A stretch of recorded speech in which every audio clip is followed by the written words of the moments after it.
চট্টগ্রামে কাল প্রথম টি-20তে মুখোমুখি হবে বাংলাদেশ নিউজিল্যান্ড। ওয়ানডের আত্মবিশ্বাস নিয়ে সিরিজ জয়ের আশা, অভিষেক হতে পারে রিপন মণ্ডলের।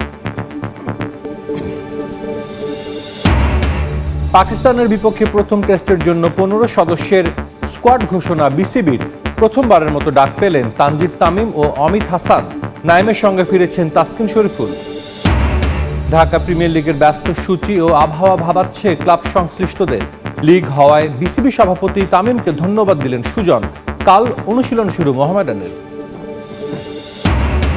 জাতীয় ফুটবল দলের কোচ নিয়োগের প্রাথমিক বাছাই শেষে 36 জনের শর্ট লিস্ট করেছে ফুটবল ফেডারেশন। জায়গা হয়নি অতীতে কাজ করা কারোরই, আছেন 2 বাংলাদেশি। এবং নিজেদের অবস্থান থেকে সরে এলেন পেশাদার ফুটবলাররা। আগামী মৌসুম থেকে লিগে বিদেশি ও সাফ কোটায় 2 জন করে খেলোয়াড় অন্তর্ভুক্ত করার দাবি, বিবেচনার আশ্বাস বাফুফের। ওয়ানডে সিরিজ জয়ের পর এবার টি-20 মিশন। 3 ম্যাচ সিরিজের প্রথম টি-20তে কাল নিউজিল্যান্ডের বিপক্ষে মাঠে নামবে বাংলাদেশ। এ ম্যাচে অভিষেক হতে পারে রিপন মণ্ডলের। বিশ্বকাপ খেলতে না পারার আক্ষেপ ভুলে বছরের প্রথম টি-20তে জয়ের লক্ষ্য লিটন দাসের। 2028 বিশ্বকাপের পরিকল্পনার অংশ হিসেবে বিবেচনায় থাকা সব ক্রিকেটারকে গেম টাইম দিতে চান টাইগার অধিনায়ক। এদিকে ওয়ানডে সিরিজের হতাশা ভুলে ঘুরে দাঁড়ানোর লক্ষ্য কিউই অধিনায়ক টম লেইথামের। চট্টগ্রামে ম্যাচ শুরু হবে দুপুর 2টায়। নূর জামাল আতিকের ক্যামেরায় বিস্তারিত জানাচ্ছেন পার্থপ্রতিম বিশ্বাস। ওয়েস্ট ইন্ডিজ, পাকিস্তানের পর নিউজিল্যান্ডের বিপক্ষেও ওয়ানডে সিরিজ জিতেছে বাংলাদেশ। ওডিআই এর সাফল্যে অনেকটাই ফুরফুরে মেজাজের টাইগার বাহিনী। সিরিজ জয়ের আত্মবিশ্বাস নিয়ে বাংলাদেশ এবার চট্টগ্রামে নামছে টি-20 খেলতে।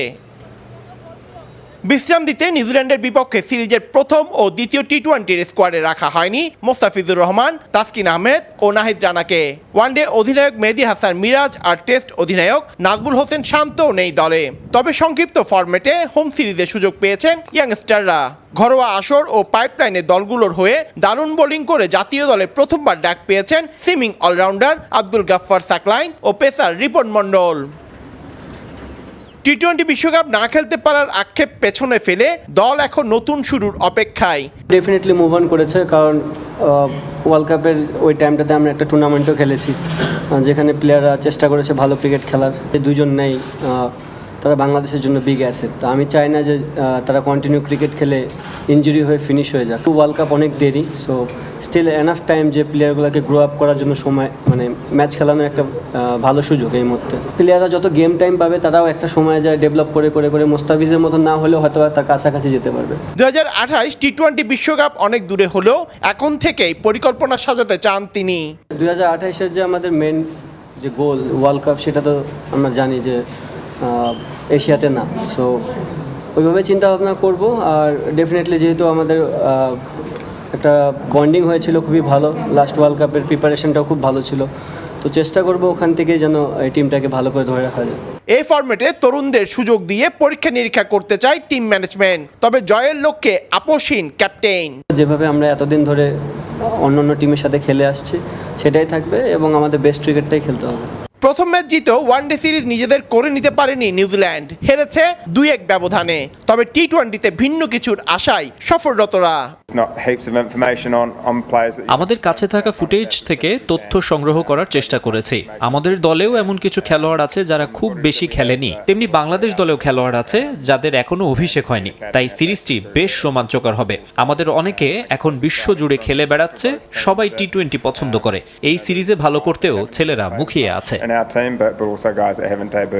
ট্রফি উন্মোচন আয়োজনে হাসি মুখে পোজ দেন 2 অধিনায়ক। নতুন জার্সি আর সুন্দর ট্রফির পাশে দাঁড়িয়ে টি-20তে নতুন এক শুরুর অঙ্গীকার লাল সবুজের প্রতিনিধিদের। প্রায় 4 মাস পর টি-20 খেলতে নামছে বাংলাদেশ দল। যে ফরম্যাটে পরিসংখ্যানে বেশ পিছিয়ে টাইগাররা, তবে দ্রুতই সব দুর্বলতা কাটিয়ে ওঠার চেষ্টায় ফিল সিমন্স শিষ্যরা। চট্টগ্রামে নিউজিল্যান্ডের বিপক্ষে সিরিজে ভালো উইকেটের প্রত্যাশা অধিনায়ক লিটন দাসের। আস্থা রাখতে চান ব্যাটিং ইউনিটের ওপর, আর বোলারদের ইয়র্কার ডেলিভারি আরও ভালোভাবে রপ্ত করার তাগিদ দেন টাইগার ক্যাপ্টেন।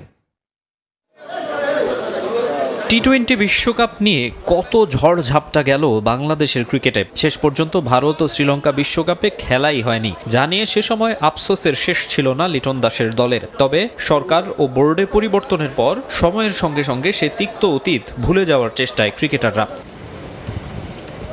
যদিও সংক্ষিপ্ত ফরম্যাটে মাঠের পারফরমেন্সের তিক্ততা ভোলা কঠিনই। 212 ম্যাচের 121টিতেই হারের পরিসংখ্যান মোটেও সুখকর নয়। নিউজিল্যান্ডের বিপক্ষে পরিসংখ্যানেও বেশ পিছিয়ে। 20 ম্যাচের 15টিতেই হেরেছে বাংলাদেশ। তাদের বিপক্ষে সবশেষ জয় 2023 সালের ডিসেম্বরে।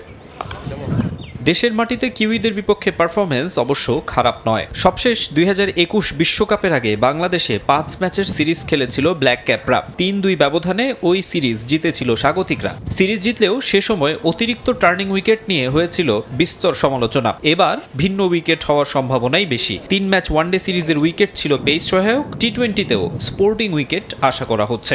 দেখে মনে হয়েছে ভালো উইকেট হবে। নতুন যে কিউ এটা আমাদেরকে দেখতেছেন প্রোভাইড করতেছে খুব ভালো ভালো উইকেট অনেক দিন ধরেই, তো হোপ যে এটাও ভালো উইকেট হবে।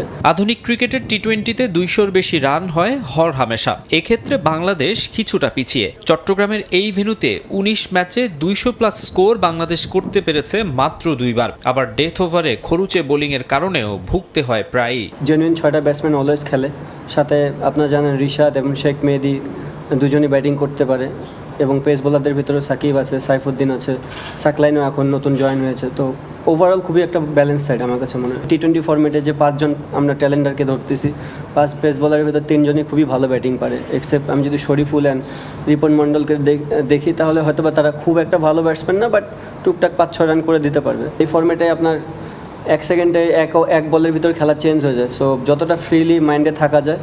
এবং আপনি জানেন যে পেস বোলারদের শেষ ডেট ওভারে স্লো ইয়র্কারটা খুব ইম্পর্টেন্ট, তো ফান গেমের সাথে সাথে তাদের স্কিলটাও ডেভেলপ হয়ে যাবে। সাগরিকায় এর আগে সব ফরম্যাট মিলিয়ে 4 ম্যাচে মুখোমুখি হয়েছে 2 দল। পাকিস্তানের বিপক্ষে 2 ম্যাচ সিরিজের প্রথম টেস্টের জন্য 15 সদস্যের স্কোয়াড ঘোষণা করেছে বিসিবি। প্রথমবারের মতো দলে ডাক পেয়েছেন তানজিদ হাসান তামিম এবং অমিত হাসান। অধিনায়ক হিসেবে থাকছেন নাজমুল হোসেন শান্ত এবং তার ডেপুটি মেহেদী হাসান মিরাজ। দলের বাকি সদস্যরা হলেন মাহমুদুল হাসান জয়, সাদমান ইসলাম, মুমিনুল হক, মুশফিকুর রহিম, লিটন দাস, তাইজুল ইসলাম, ইবাদত হোসেন এবং নাহিদ রানা। 2024 ডিসেম্বরের পর দলে ফিরলেন তাসকিন আহমেদ এবং শরীফুল ইসলাম। আর 1 বছর পর আবারও টেস্ট দলে ডাক পেলেন off spinner Naim Hasan. One day টি20-র পর সাদা পোশাকের ক্রিকেটেও এবার দলে জায়গা পেলেন তানজিদ তামিম। আর দীর্ঘদিন ধরেই ঘরোয়া ক্রিকেটে ভালো করার পুরস্কার হিসেবে ডেকে পাঠানো হয়েছে অমিত হাসানকে। ব্যাটিংয়ে ইমন, হৃদয়, নাইম, বিজয় আর বোলিংয়ে রিশাদ, রিপন, তানভীর। শক্তিশালী দল গঠন করে এবার ডিপিএল-এ শিরোপা খরা কাটাতে চায় মোহামেডান স্পোর্টিং ক্লাব। আসরের সামনে রেখে প্রথম দল হিসেবে মিরপুরে কাল অনুশীলন শুরু করবে ঐতিহ্যবাহী ক্লাবটি। তবে তীব্র গরম ও ব্যস্ত সূচির কারণে ক্রিকেটারদের নিয়ে দুশ্চিন্তায় সাদা কালোদের head coach Mizanur Rahman Babul. Dhaka premier লিগের ঐতিহ্যবাহী দল মোহামেডান, তবে এই প্রতিযোগিতায় তাদের আক্ষেপেরও শেষ নেই। তারকা সমৃদ্ধ দল গড়ে বহুবারই ছিল ফেভারিটের তালিকায়, কিন্তু প্রিমিয়ার লিগ লিস্টেতে এখনও শিরোপার মুখ দেখেনি সাদা কালোরা। গত মৌসুমে তামিম ইকবাল, মাহমুদুল্লাহকে ঘিরে বড় প্রত্যাশা থাকলেও শেষ পর্যন্ত আক্ষেপ ঘোচাতে পারেনি তারা। নতুন মৌসুম সামনে রেখে নতুন করে স্বপ্ন দেখছে মতিঝিলের ক্লাবটি। শিরোপার লক্ষ্য নিয়ে সবার আগে অনুশীলনে নামছে মোহামেডান। গত বছরের ব্যাপারটা আপনারা শুধু দেখেন যে নামের মধ্যেই ছিল, কিন্তু কতজন প্লেয়ার অ্যাভেলেবেল ছিল, কতজন প্লেয়ার খেলতে পারে নাই। আমরা 11 জন নামাইতে আমাদের খুব কষ্ট হয়েছে। তো এই বছর টিম গঠন করা হয়েছে যে অ্যাভেলেবিলিটির উপরে।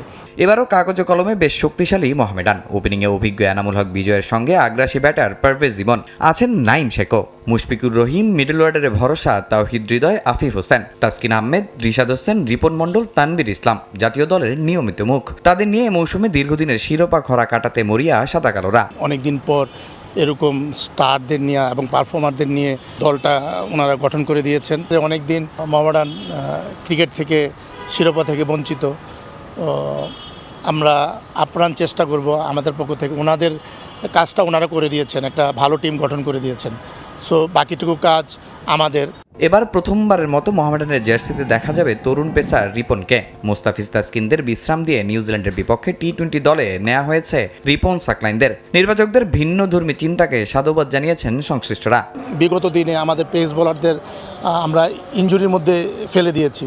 সো সেই ক্ষেত্রে এখন আমরা হয়তো সেই সাহসটা দেখাতে পারছি। এবং আরেকটা ব্যাপার যেটা হচ্ছে যে আমরা অলরাউন্ডারের অভাবে অনেক দিন ভুগছি। আমাদের 6 বা 7 নম্বরে এরকম একটা প্লেয়ার নাই যারা নাকি কম বলে স্ট্রাইক রেট অনেক বেশি থাকবে। সো সাকলাইনের মধ্যে সেই প্রতিভা আমরা দেখতে পেরেছি। এদিকে নানা অনিশ্চয়তার পর মাঠে গড়ানোর অপেক্ষায় ঢাকা প্রিমিয়ার লিগ। তবে তীব্র গরমের সঙ্গে থাকবে টানা ম্যাচ খেলার ধকল, বাড়বে ক্রিকেটারদের ইনজুরির ঝুঁকি। তাই বেশ চিন্তায় ক্লাবগুলো। চাওয়া আর কখনো বোর্ড ও ক্লাবের দ্বন্দ্বে সংকট তৈরি না হয় দেশের ক্রিকেটে। তারা অভ্যস্তই কিন্তু গরমে